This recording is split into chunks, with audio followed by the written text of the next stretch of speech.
So for me, for tomorrow, you are going to have this sheet, this worksheet.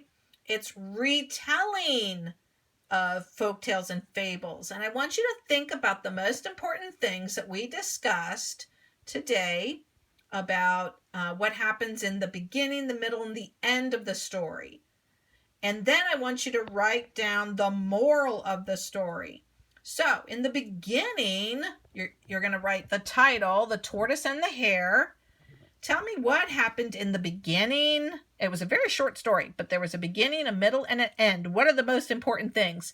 Probably 1 or 2 sentences for each one. And then finally the moral, which we discussed. This will be due on Wednesday.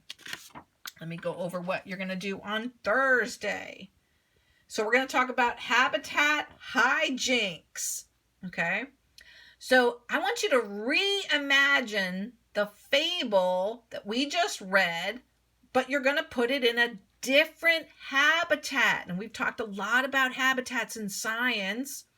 You can change the animal or any other parts of the fable to match your habitat.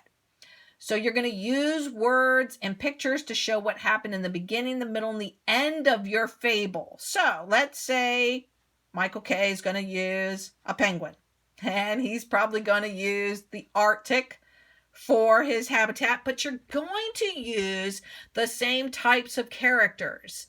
So it's going to be a fable like The Tortoise and the Hare, but you're changing the characters and where it took place. So your moral is still going to be slow and steady wins the race. But how does your beginning of your story change? Where is that habitat? How about the middle and the end?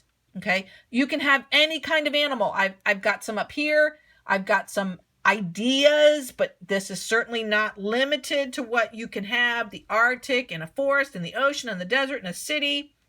What kind of animals do you find in those different places? And I want you to write out, this is probably going to be 3 to 4 sentences for each part.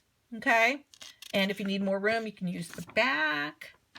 Finally, on Friday, we are going to compare and contrast. Now, we've done this before. How are these things alike and how are they different? So you're going to choose an animal from the fable and we're going to compare and contrast it with the real one. So we're going to put the hare here and the turtle here.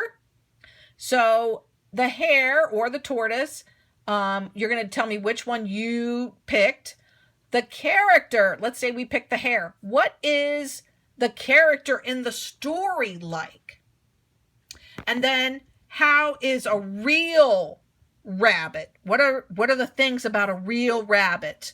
And then in this space, is there anything between the real character and between the character and the real animal that are the same? Okay. Or if you choose the tortoise, you're going to write that up here, the turtle. How is a real turtle? How is the character in our story? And then how are they the same? Okay, if you have any questions, don't hesitate to have mom or dad email me or message me on Seesaw. These are all of your assignments for the week, so they don't have to be all done today. Actually, you only had to listen to the story and listen to the notes. Wednesday is when you're going to be doing the retelling, and then the habitat hijinks is Thursday, and then this one is Friday's assignment. So hope you enjoy this. I can't wait to see your stories. And let me know if you have any questions or problems. Until next time. Bye.